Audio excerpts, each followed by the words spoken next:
LiteFinance, the world of financial freedom. Hello guys, it's Monday, May 13th, and it is time to start the market forecast. As always, let's begin with the calendar. So today there is not much to talk about, so we move on to Tuesday, where we will begin with the average earnings from the UK, CPI inflation from Germany, OPEC will publish their monthly report, US will publish their inflation on producer's side, and Jerome Powell will have a discussion with his Dutch counterpart in Amsterdam. Wednesday will begin with Eurozone GDP data, but then it will be the US data day. We will get the final CPI reading, retail sales, crude oil inventories, and two FOMC members, namely Bauman and Kashkari, will hold a speech. On Thursday, we will get GDP figures from Japan and the Philadelphia Fed Manufacturing Index. Finally, on Friday, we will get final inflation data from the Eurozone.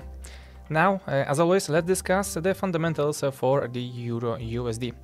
So even the Bank of England's dovish turn, which confirmed that Europe will be loosening policy faster than the United States, didn't help the euro-dollar bears. Andrew Bailey emphasized the progress in the fight against inflation and noted that the repo rate could fall faster than expected. Derivatives estimate that Bank of England's monetary expansion scale in 2024 at 55 basis points, the ECB's at 70 basis points, and the Fed's at 43 basis points. The latter figure risks growing amid a cooling of the American economy, thus becoming a solid foundation for buying the euro-dollar. In terms of momentum, the Eurozone looks better than the US. Its GDP is expanding from a low base, while the United States is slowing from a high base.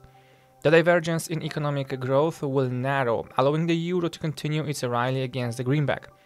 Also, the ECB's earlier start of monetary expansion compared to the Federal Reserve's has already been factored in the quotes of the main currency pair. The question is, will the Governing Council want to continue what it started in July? Well, Vice President Luis de Guindos said the European Central Bank was more than transparent about its first deposit rate cut at the beginning of the summer, but subsequent steps would be data dependent. Frankfurt does not want to follow any preset path. Thus, the bet on reducing the divergence in economic growth between the United States and the Eurozone is working. The Euro-USD is very sensitive to the worsening of macroeconomic statistics in the United States, which was proven by jobless claims. However, as mentioned earlier, the presidential elections in the United States and the acceleration of American inflation are the main risks in the theory of breaking the downtrend for the main currency pair. So the market needs to ensure that inflation won't accelerate. Therefore, there is a high probability that the euro will consolidate against the US dollar ahead of the CPI and PPI data. So I recommend holding longs in the Euro-USD formed on the rebound from a support at 1.73. And that will be all from my side, guys. Thank you for watching, and till next time.